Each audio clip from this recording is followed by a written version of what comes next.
Poland had fallen, but the war was only beginning. Germany and the Soviet Union divided Poland between them. Britain and France were now at war with Germany. However, there was no large battle in Western Europe at first. For several months, the front was quiet. Soldiers waited behind defensive lines. Governments prepared for a much larger conflict. Families listened to the radio and waited for news. Many people remembered World War I. They were afraid of another long and terrible war. Some people hoped that the fighting would stop before it spread across Europe. But Hitler did not plan to stop. Germany was preparing new attacks. Hitler wanted to protect Germany's northern sea routes. These routes were important for supplies and trade. He also wanted to stop Britain from gaining control of Norway. After that, he planned to attack the countries in Western Europe. Britain and France knew that a German attack was coming, but they did not know exactly where it would begin. Their armies were ready, but their plans were based on the last war. They expected the main attack to come through Belgium, as it had in World War I. In the spring of 1940, the quiet period suddenly ended. Germany attacked Denmark and Norway. Soon after, German forces attacked the Netherlands, Belgium, and Luxembourg. The German army used tanks, aircraft, and fast-moving soldiers together. The attacks were quick and powerful. The Allies were surprised by the speed of the German advance. While British and French armies moved north into Belgium, German tanks moved through a different area. This allowed Germany to break through the Allied lines and move deep into France. Many British and French soldiers had to move back toward the coast. Thousands of soldiers became trapped near Dunkirk. France was also in great danger. Towns and cities were attacked. Roads were filled with soldiers and civilians trying to escape. The war was now moving very quickly, and the balance of power in Europe was changing. In Part 2, we will follow Germany's rapid advance across Western Europe. We will see how Denmark and Norway were invaded. We will learn how Germany surprised the Allies and broke through their defenses. We will also see how many soldiers escaped from Dunkirk and how Paris fell. By the end of this part, France would be defeated, and Britain would stand almost alone against Nazi Germany. After Poland fell, Britain and France were officially at war with Germany. However, a large battle did not begin in Western Europe. From September 1939 until the spring of 1940, the front remained very quiet. This period became known as the Phony War. The name meant that the countries were at war, but there was very little fighting on land. The French army waited behind the Maginot Line. This was a long system of strong forts, tunnels, guns, and defensive positions near the German border. France had built it after World War I. French leaders wanted to stop another German invasion. Many of them believed that the Maginot Line would slow or even stop the German army. The line was strong, but it did not cover every part of the French border. It did not fully protect the border with Belgium. French military leaders expected Germany to attack through Belgium, just as it had done in World War I. Because of this, France planned to move its forces north if Germany attacked Belgium. Britain also sent soldiers to France. These soldiers were called the British Expeditionary Force. They joined the French army and prepared for a possible German attack. They trained, built defenses, and waited for the fighting to begin. Many soldiers spent long days in camps. They repaired equipment, practiced military drills, and watched the German border. For many weeks, nothing important happened on the Western Front. There were small air attacks and some fighting at sea, but there was no major land battle. Soldiers on both sides waited. Some even believed that the war might end without a large attack in the West.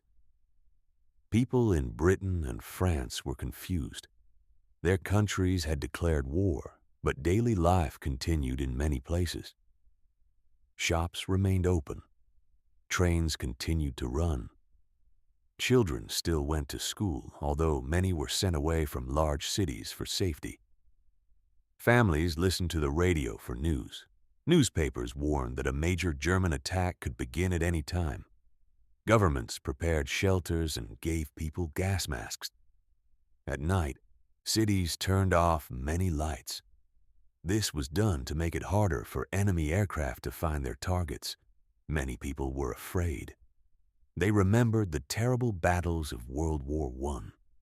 They remembered the long trenches, the heavy losses, and the destruction.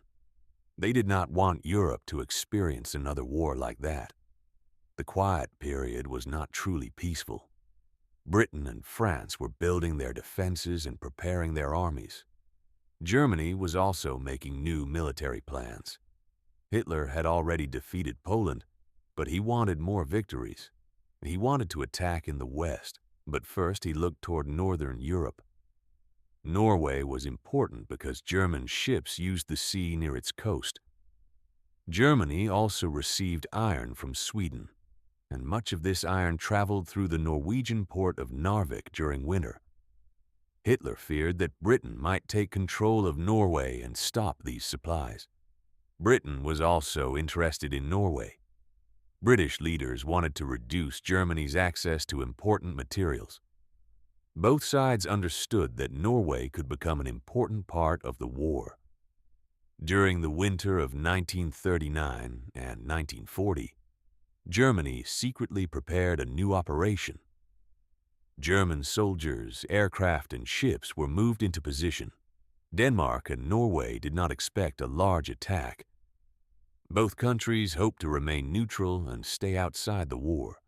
But Hitler had already made his decision. The silence in Western Europe was about to end. Germany's next attack would not begin in France or Belgium. It would begin in the north. It would begin in the north. Hitler believed that Denmark and Norway were important for Germany's safety and war plans. Germany received iron from Sweden, and this iron was needed to make weapons, tanks, ships, and other military equipment. During winter, much of the iron traveled through the Norwegian port of Narvik. From there, ships carried it along the coast of Norway and then toward Germany. Hitler feared that Britain might take control of these sea routes and stop the iron from reaching Germany. Norway was also important because of its long coastline and many ports. German ships and submarines could use these ports in the North Atlantic. This would make it easier for Germany to attack British ships and protect its own naval forces. Denmark was important because it stood between Germany and Norway. German forces needed to pass through or control Denmark before they could fully secure the north. Denmark and Norway were neutral countries. They did not want to join the war. Their governments hoped that Germany, Britain, and France would respect their neutrality. However, both Germany and Britain were interested in Norway. British leaders also understood the importance of the Swedish iron. They discussed plans to place mines in Norwegian waters and stop German ships from using the route. Hitler decided to act first. In the early morning of April 9, 1940, Germany attacked Denmark and Norway at the same time. German forces crossed the Danish border by land. German aircraft flew over the country, and German ships moved near important ports. Denmark had a small army and could not fight Germany for long. The Danish government feared that large cities would be bombed. After only a few hours, Denmark surrendered. The attack on Norway was more difficult. German ships carried soldiers to several important Norwegian cities, including Oslo, Bergen, Trondheim, and Narvik. German aircraft attacked airports and military positions. Paratroopers landed from the air and tried to capture important roads, bridges, and airfields. This was one of the first times that paratroopers were used in a large military operation. Norway was surprised, but Norwegian soldiers began to resist. The Norwegian royal family and government escaped from Oslo before German forces could capture them. In some areas, German troops faced strong fighting. One German warship was sunk near Oslo, and this slowed the German advance toward the capital. This delay gave the Norwegian king and government time to leave the city. Britain and France sent soldiers and ships to help Norway. Their forces landed in several places, especially in the north near Narvik. For a short time, Allied soldiers were able to push German forces back. However, the operation was difficult. The weather was cold, communication was poor, and German aircraft controlled much of the sky. British and French forces did not have enough air support. Their commanders also had problems moving soldiers and supplies through the mountains. At the same time, Germany was preparing a much larger attack in Western Europe. Britain and France soon understood that they could not keep many soldiers in Norway. In early June, Allied forces began to leave the country. The Norwegian government and royal family also escaped to Britain. On June 10, 1940, Norway finally surrendered. Germany now controlled Denmark and Norway. Hitler had protected the sea route used to carry Swedish iron. Germany also gained new ports and air bases close to Britain and the North Atlantic. The campaign was a victory for Germany, but it also caused losses, especially for the German Navy. The quiet months were now over.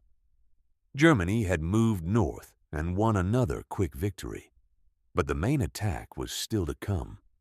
While the Allies were leaving Norway, German tanks, aircraft, and soldiers were already moving toward the Netherlands, Belgium, Luxembourg, and France. Hitler was ready to begin his main attack in Western Europe. For months, Britain and France had expected this moment. They believed that Germany would attack through Belgium, just as it had done during the World War I. Their plan was to move north and meet the German army there. Before sunrise on May 10, 1940, the German attack began. Aircraft crossed the borders, bombs fell on military targets, and German soldiers entered the Netherlands, Belgium, and Luxembourg. The attacks started almost at the same time. The speed and size of the operation surprised the defenders. Luxembourg was a very small country with only a limited military force. German troops entered quickly and took control of important roads and communication points. The country could not stop the German advance. Germany wanted to use Luxembourg as a route for forces moving toward France. In the Netherlands, German aircraft attacked airfields, roads, bridges, and military positions. Paratroopers jumped from aircraft and landed behind Dutch defensive lines.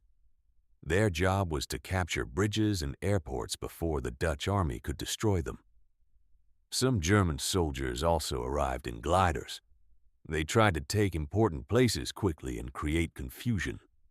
Dutch soldiers resisted in several areas. They destroyed some bridges and fought German troops near the main cities.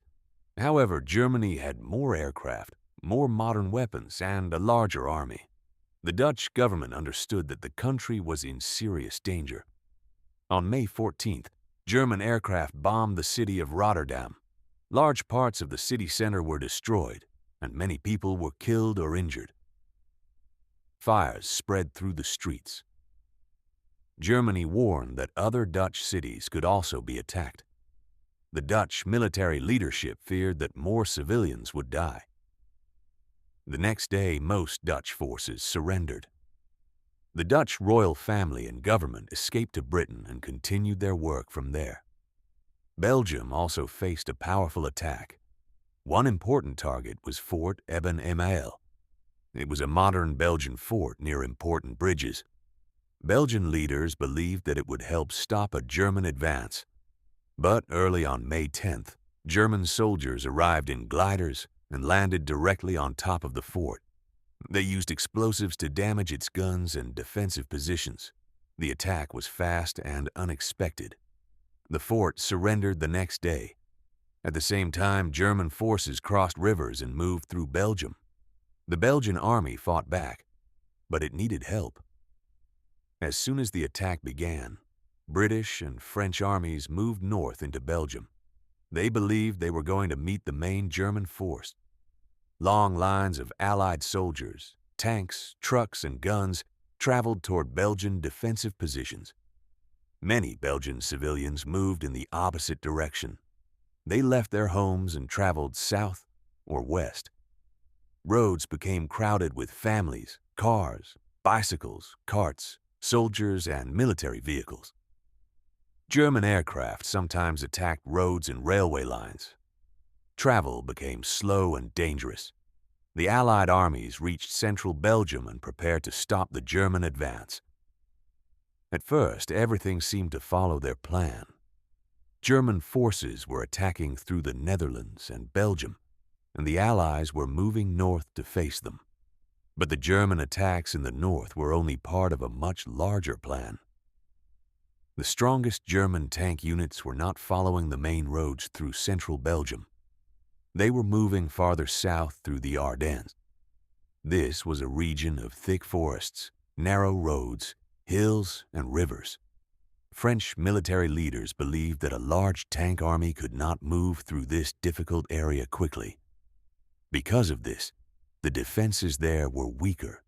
German commanders hoped that the attacks on the Netherlands and Belgium would pull the British and French armies north. Then German tanks could pass through the Ardennes, cross the River Meuse, and move toward the English Channel. If the plan succeeded, the Allied armies in Belgium would be cut off from the rest of France. The plan was dangerous. Thousands of German vehicles had to move along narrow forest roads. At times, long lines of tanks and trucks became crowded together. If Allied aircraft had found them early, the German forces could have suffered heavy losses. But the Allies did not understand the full plan in time. While British and French soldiers prepared for battle in Belgium, the most important German attack was moving through the forests to the south. The Allies were looking in one direction, but the greatest danger was coming from another. German tanks were now approaching the River Meuse near the French town of Sedan. The next stage of the battle would decide the future of France. The River Meuse was an important natural barrier. French leaders believed that it would slow the German army and give them time to prepare. However, the defenses near Sedan were weaker than those in other parts of France. On May 13, 1940, German aircraft heavily attacked the French positions. Bombs fell near roads, bridges, and defensive areas. The noise and destruction caused fear and confusion. German soldiers then crossed the river in small boats. Engineers quickly built temporary bridges so that tanks and other vehicles could follow. French soldiers tried to stop them, but communication between units was poor. By the time the French organized a strong response, German forces had already crossed the river. Soon, German panzer divisions began moving west. Their main goal was to reach the English Channel as quickly as possible. They moved around strong defensive positions instead of stopping for long battles. The speed of the advance created confusion inside the French army. Roads filled with soldiers, military vehicles, and civilians trying to escape.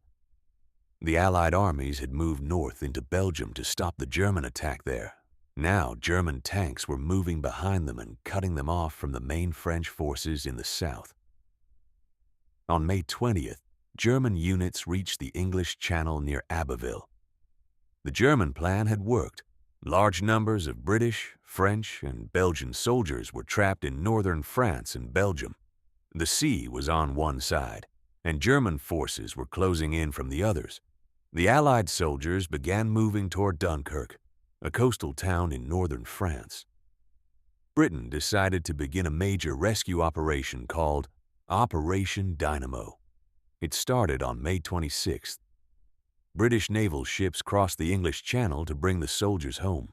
Thousands of men waited on the beaches while German aircraft attacked the port, ships, and nearby areas. Many soldiers had little food, water, or sleep. Large warships could not always reach the shallow beaches. Because of this, hundreds of smaller boats joined the rescue. Fishing boats, passenger boats, lifeboats, and private boats carried soldiers to larger ships or directly back to Britain. The Royal Air Force fought German aircraft above the coast. At the same time, British and French troops defended the area around Dunkirk and gave the evacuation more time. German tank forces stopped for a short period. The land was difficult in some areas, and the Germans needed to repair and organize their vehicles. This pause gave the Allies valuable time. Belgium surrendered on May 28th, but the evacuation continued. By June 4th, more than 338,000 Allied soldiers had escaped from Dunkirk. Most were British, but many French and other Allied soldiers were also rescued. Dunkirk was not a military victory. The Allies had lost the battle and left behind tanks, guns, vehicles, and other equipment. Thousands of soldiers were also captured. However, the rescue saved a large part of the British Army. These soldiers could fight again. Britain had gained hope, but France was still in serious danger. German forces now turned south, and the road toward Paris was becoming more open. After Dunkirk, the French army was weaker. Many soldiers had been killed, captured, or separated from their units. Large amounts of equipment had been lost. France still had soldiers and weapons, but the army was tired and confused. The German attack continued in early June 1940. German tanks moved south across France, while aircraft attacked roads, railway lines, and military positions. French forces tried to build new defensive lines, but the Germans moved too quickly. In many places, French soldiers fought bravely, but they could not stop the advance for long. The situation was also terrible for civilians. Millions of people left their homes and moved south or west. Families traveled by car, bicycle, cart, or on foot. They carried clothes, food, and a few personal belongings. Roads became crowded with civilians, soldiers, and military vehicles. Many people did not know where they were going. They only wanted to move away from the fighting. German aircraft sometimes attacked roads and railway stations. This created more fear and confusion. Children became separated from their families. Older people could not travel quickly. Some towns became almost empty as the German army came closer. On June 10, 1940, Italy entered the war on Germany's side. The Italian leader, Benito Mussolini, believed that Germany was close to victory. Italy attacked France from the southeast. The Italian attack was not very successful, but it created another problem for the French government. At the same time, German forces moved closer to Paris. The French government did not want the capital to be destroyed. Paris was declared an open city. This meant that the French army would not defend it in a major battle. The government hoped that this decision would protect the city, its buildings, and its people. Many residents had already left Paris. Streets that were normally full of people became quiet. Shops closed and railway stations were crowded with families trying to escape. Those who remained waited with fear. On June 14, 1940, German troops entered Paris. They moved through the streets without a major battle. German flags appeared on important buildings. For many French people, the sight was shocking. Paris had become a symbol of the German victory. The French government had already moved away from the capital. Some leaders wanted to continue fighting from North Africa. Others believed that the war was lost and that France should ask for peace. The government was divided. The new French leader, Marshal Philippe Pétain, believed that the fighting should stop. On June 17th, he spoke to the French people by radio and said that France should seek an armistice. Many people understood that defeat was near. However, not everyone agreed. A French general named Charles de Gaulle had traveled to Britain. On June 18th, he spoke on British radio. He asked French soldiers and citizens to continue the fight. He said that France had lost a battle, but the war was not over. His message later became an important symbol of French resistance. France signed an armistice with Germany on June 22, 1940. The agreement was signed in the same railway carriage where Germany had accepted defeat at the end of World War I. Hitler chose this place because he wanted to show Germany's revenge and victory. Under the armistice, Germany occupied northern and western France, including Paris and the Atlantic coast. The German army controlled the most important industrial areas and ports. France had to pay large costs for the occupation. A new French government was formed in the south. It was based in the town of Vichy and was led by Marshal Pétain. This government controlled part of southern France, but it worked closely with Nazi Germany. It became known as Vichy France. Other French people refused to accept defeat. Some joined de Gaulle and the Free French forces outside the country. Others later joined resistance groups inside France. They collected information, helped prisoners escape, and fought against German control. The fall of France shocked the world. France had one of the largest and strongest armies in Europe. Many people had expected a long war, but Germany defeated France in only about 6 weeks. Germany now controlled most of Western Europe. The Netherlands, Belgium, Luxembourg, Denmark, Norway, and much of France were under German occupation. Hitler had won another great victory. But one important country was still fighting. Britain had rescued much of its army from Dunkirk, and its government refused to surrender. France had fallen, but the war in Western Europe was not over. Britain now stood almost alone against Nazi Germany. Most of Western Europe was now under German control. Denmark and Norway had been occupied. The Netherlands, Belgium, Luxembourg, and France had fallen. Hitler appeared stronger than ever. The British army had escaped from Dunkirk, but it had left tanks, guns, trucks, and other equipment behind. Britain still had an army, but it needed more weapons and time to prepare. Many people feared that Germany would soon attack. Winston Churchill had become Britain's Prime Minister on May 10, 1940. He knew that the country was in great danger, but he refused to make peace with Hitler. Some British leaders believed that Britain could not continue the war alone. Churchill argued that Hitler could not be trusted. Churchill warned the British people that the coming months would be difficult.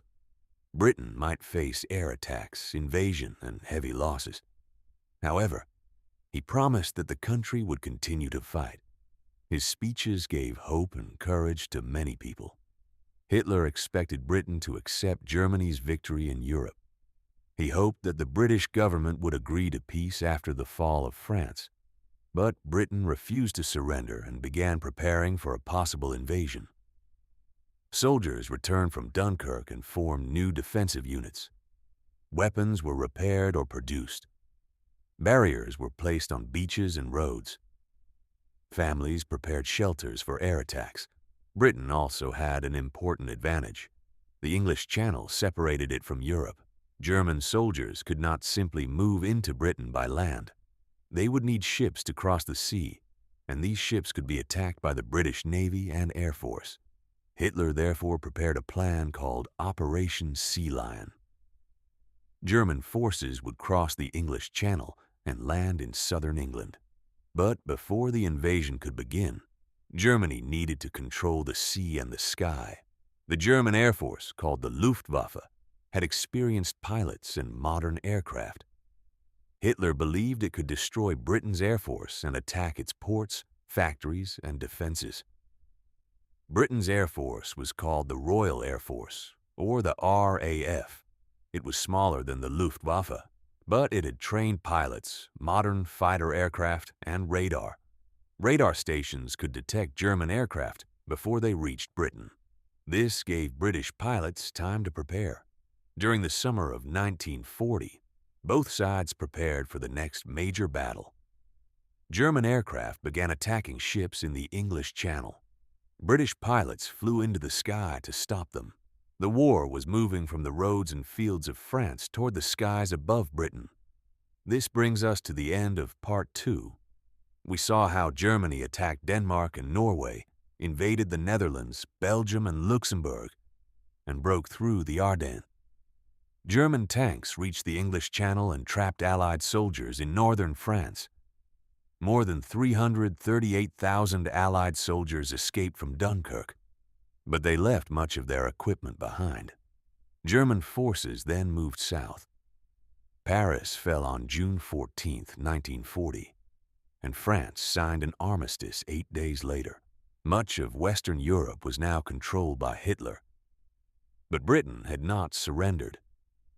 Before German soldiers could cross the English Channel, the Luftwaffe first had to defeat the Royal Air Force. The next great battle would be fought above Britain. In Part 3, we will follow the Battle of Britain.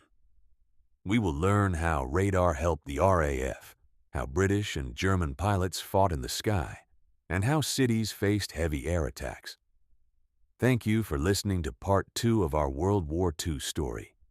Please like the video and subscribe to English Story Lab so you do not miss Part 3. Keep listening, keep learning, and see you in the next part.